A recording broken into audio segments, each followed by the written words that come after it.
നമുക്കൊരു നല്ല മുട്ടക്കറി ഉണ്ടാക്കിയാലോ. ആദ്യം തന്നെ പാൻ അടുപ്പത്ത് വെച്ച് പാൻ ചൂടായ സമയത്ത് കുറച്ച് വെളിച്ചെണ്ണ ഒഴിച്ചു കൊടുക്കുക. ഒരു 2 സ്പൂൺ വെളിച്ചെണ്ണ എടുത്താൽ മതി. അതിനകത്തേക്ക് ഞാനിവിടെ 2 സവാള എടുത്തിട്ടുള്ള 2 സവാള ചെറുതായി അരിഞ്ഞിട്ട് ഇട്ട് കൊടുക്കുക. മുട്ടേനെ കൊണ്ട് നമുക്ക് പല വിധത്തിൽ കറികൾ ഉണ്ടാക്കാം. ഇതിപ്പം ഞാൻ ഉണ്ടാക്കുന്നത് പത്തിരിക്കും ചപ്പാത്തിക്കും ദോശക്കെല്ലാം കൂടെ കഴിക്കാൻ പറ്റിയ ഒരു നല്ല ടേസ്റ്റുള്ള കറിയാണ്. സാധാരണ മുട്ടക്കറി ഉണ്ടാക്കുന്നതിനേക്കാളും വ്യത്യസ്തമായിട്ട് തേങ്ങാപ്പാൽ ഒഴിച്ചിട്ടാണ് ഞാനിവിടെ കറി ഉണ്ടാക്കുന്നത്. ഫസ്റ്റ് തന്നെ ഉള്ളി നല്ലോണം വാട്ടുക. എളുപ്പത്തിൽ ഉണ്ടാക്കാൻ പറ്റും. എന്നാൽ ആ ഈ ഉള്ളി വാടേണ്ട ഒരു ടൈം മാത്രമേ നമുക്ക് ആവശ്യമുള്ളൂ. ഉള്ളി വാട്ടി തുടങ്ങുമ്പോൾ തന്നെ നമുക്ക് അതിനകത്തേക്ക് കുറച്ച് ഉപ്പിട്ട് കൊടുക്കുക. ഉപ്പിട്ടിട്ട് ഉള്ളി വാട്ടുമ്പോൾ അത് പെട്ടെന്ന് വാടി കിട്ടും നമുക്ക്.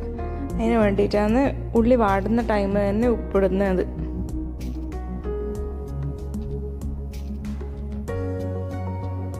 ഇതിനകത്തേക്ക് ഉള്ളി നല്ലോണം ഒരു ബ്രൗൺ കളറാകുന്നവരെ വാടണം. എന്നാലേ ഈ കറിക്ക് നല്ല ടേസ്റ്റ് ഉണ്ടാവുള്ളൂ.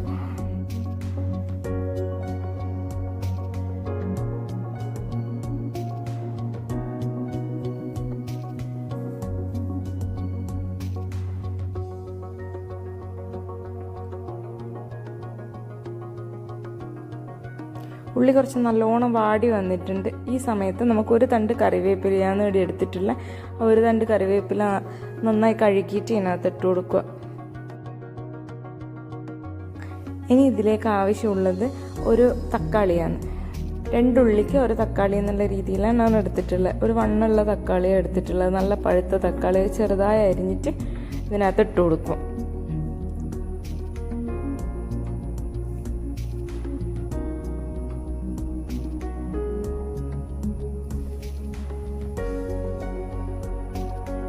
തക്കാളിയും കൂടെ ഒന്ന് ചെറുങ്ങനെ ചൂടാക്കി വരുന്ന സമയത്ത് തന്നെ നമുക്ക് ഇതിനകത്തേക്ക് ഒരു പച്ചമുളക് എടുത്തിട്ടില്ല. ചെറിയ പച്ചമുളക് എടുത്തിന്.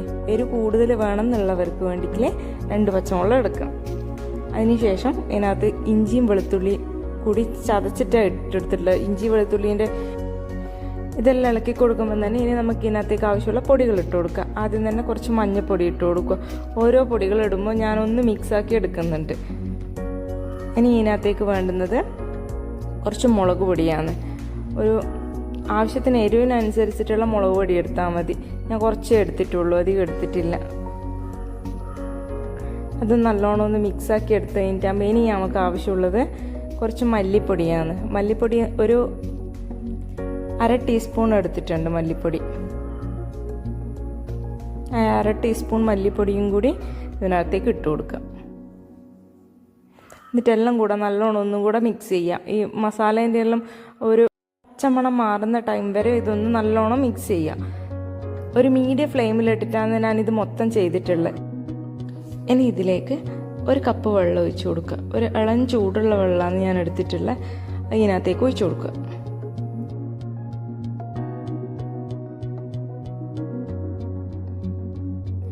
ആ വെള്ളം ഒഴിച്ചു കൊടുത്തിട്ട് നല്ലോണം മിക്സ് ചെയ്യുക. നല്ലോണം കുറച്ച് ഗ്രേവി ടൈപ്പിലാണ് കറി വേണമെന്നുണ്ടെങ്കിൽ കുറച്ചും കൂടെ വെള്ളം ഒഴിച്ചു കൊടുക്കുക. ഇത് ഞാനിപ്പോൾ ഒരു മീഡിയം ടൈപ്പിലാണ് എടുത്തിട്ടുള്ളത്. അപ്പോൾ നല്ലോണം ആ വെള്ളം ഒന്ന് മിക്സായി വരുന്നവരെ ഒന്ന് നല്ലോണം തിളക്കട്ടെ. അതിനുശേഷം ഇതിനകത്ത് നമ്മൾ പുഴുങ്ങി വെച്ചിരിക്കുന്ന മുട്ട ഇട്ട് കൊടുക്കുക. 3 മുട്ടയാണ് ഞാനിപ്പോൾ ഇവിടെ എടുത്തിട്ടുള്ളത്. ആ മുട്ട ഇട്ടിട്ട് നല്ലോണം ഒന്ന് മിക്സ് ചെയ്യാം.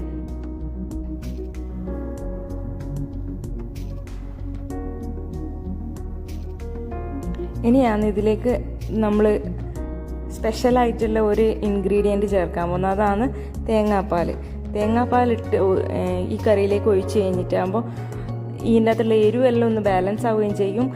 കുറച്ചും കൂടെ നല്ലൊരു ടേസ്റ്റ് കിട്ടുകയും ചെയ്യും. ഇനിയിപ്പോൾ തേങ്ങാപ്പാൽ ഒഴിക്കാണ്ട് തന്നെ നമുക്ക് ഈ കറി ഡയറക്റ്റായിട്ട് എടുക്കാൻ പറ്റും. ഇല്ലെങ്കിൽ തേങ്ങാപ്പാൽ ഒഴിച്ചിട്ടും കഴിക്കാം. തേങ്ങാപ്പാൽ ഒഴിച്ചാലാണ് കുറച്ചും കൂടെ ഒരു ടേസ്റ്റ് കൂടുതൽ. മല്ലിയിലയും കുറച്ചും കൂടെ ഒരു കറിവേപ്പിലയും ഇട്ട് കൊടുത്തിട്ട് നമുക്കിത് മൂടി വെക്കാം. ഗ്യാസ് ഓഫ് ചെയ്തിട്ട് ഒരു 5 മിനിറ്റ്, ഒരു 10 മിനിറ്റ് കഴിഞ്ഞതിന് ശേഷം മാത്രമേ സെർവ് ചെയ്യേണ്ടൂ. അപ്പം തന്നെ നമുക്ക് നല്ല അടിപൊളി ടേസ്റ്റ് ആയിട്ടുള്ള മുട്ടക്കറി